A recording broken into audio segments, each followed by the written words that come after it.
You're either setting up for quite a head-to-head next year between President-elect Trump and Powell. But what's your take? Because the dollar market listened to that one word, and it actually means a lot to the hegemony of the U.S. currency. Yes, absolutely. One of the big risks of the Trump second term was the possibility that there will be much more political influence on the Fed, and as a result, that could diminish the role of the U.S. dollar and U.S. assets in the eyes of investors. So that sort of very definitive no helped support the dollar in that sense, on the risk premium sense. So that was kind of expected. Trump would say that, but it does help support the credibility of the Fed. Bilal, we also heard from Powell saying we don't guess, we don't speculate, and we don't assume. Is this an issue with the Fed's framework in general? The fact that they are so data dependent, it means that even though we are pretty sure that we're going to get some sort of pro-growth inflationary type tilt from the Trump administration, that the Fed feels that its hands are tied, that it has to wait until the actual effects of that. Yes, I mean, I think this is one area where the politics does come into the picture. And if we go back to 2016 and you look at the transcripts of meetings we had back then when Trump got elected in the months leading up to his inauguration, what you did find that there was lots of discussions within the Fed about what the likely fiscal impact would be of Trump. Yet publicly, they had this line that they said that they'll have to wait to see what his fiscal policies would be. So I think this is political, that Powell doesn't want to be viewed as entering a political debate. At some level, they have to acknowledge that there will be this fiscal stimulus. But at the same time, the track record they've had over the past year or two has been that they are not that confident about their forecasting abilities, and that they do end up relying on the last data point. So in that respect, it's consistent with what they've been, the way they've been behaving over the past year or so. I'm just looking at the 5-day chart on the 10-year government bonds. As Danny said, post the jumbo cut, at the max point, we did 70 basis points on the upside. That is monetary policy. The debate is now a recalibration by the bond market until they see the policy. So when you look at this tempering of the steepening, tempering of the spike in yields, do we find a new trading zone? Do we temper our exuberance until we get the detail?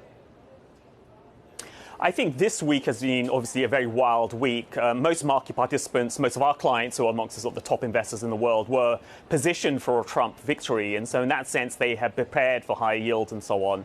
So to the extent that we saw a big move as soon as the results came out, and this week, I think, is position adjustment. So this week, I wouldn't take the price action of this week too literally. I do think, though, over the coming few weeks, we'll get to see who the Treasury Secretary appointment will be under the Trump administration, and we'll get more details of any plans that we'll have on the fiscal side. So my bias would be that U.S. yields will end up going higher, that we're not necessarily, that the rise in yields hasn't necessarily ended, and that we could potentially break to new near-term highs in yields. What drives that, Bilal? Is that just policy? Is that a red sweep? What needs to be priced in at this moment? I think there's a couple of factors. I think one is that the Fed doesn't seem to be that worried about inflation, and I do think that inflationary risks are increasing, whether it's through tariffs, fiscal, the possibility of fiscal stimulus, whether it's just U.S. data, which I think in general is fairly robust. So one is, I think that more inflation risk needs to be priced. And then secondly, over the coming few weeks, I think we will start to hear more announcements or leaks of announcements about the Trump policy agenda, which will end up being things like fiscal stimulus, tariffs, and so on. I think all of this collectively will be enough to drive U.S. yields higher. Let's just take that a little bit forward. I'm in a conversation with a couple of people on the IB at the moment in terms of who might join that table at the White House. Scott Bessent, Kevin Hassett, Kevin Warsh. And this is, to quote State Street, these are not crazy people. These are pretty orthodox conservative thinkers who, in the end of the day, understand that you shoot yourself in the foot if you challenge the Fed's independence. So I think it's about who is surrounding Donald Trump in Trump Mark II. And to that point, these are not crazy people from an economic policy point of view.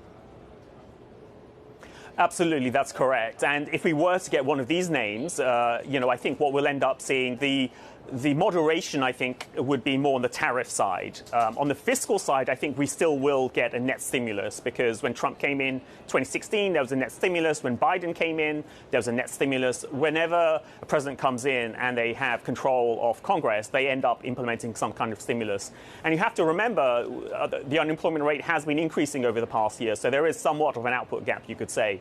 So there is room to have a stimulus, in the U.S. economy. So to that extent, I think whatever these names are, I think a stimulus is on the cards. Where these names could have an impact would be tariffs. So if we were to get like a Bessant or someone like that, then what we could end up seeing is that the tariffs are a negotiating tool to improve trade terms with different economic blocs around the world, which could end up being something that could end up being more positive for markets, for sentiment. In contrast, if we were to get someone like Lighthizer, who's much more aggressive, then that could be something which would be perhaps more negative for sentiment overall. Although we can't forget, in the first Trump presidency, someone like Gary Cohn left because he disagreed with Trump over tariffs. That could happen again. Bilal, really great to have you on the program this morning. Bilal Hafeez of Macro Hive. Manis, let's get to some of the other top stories that are trending.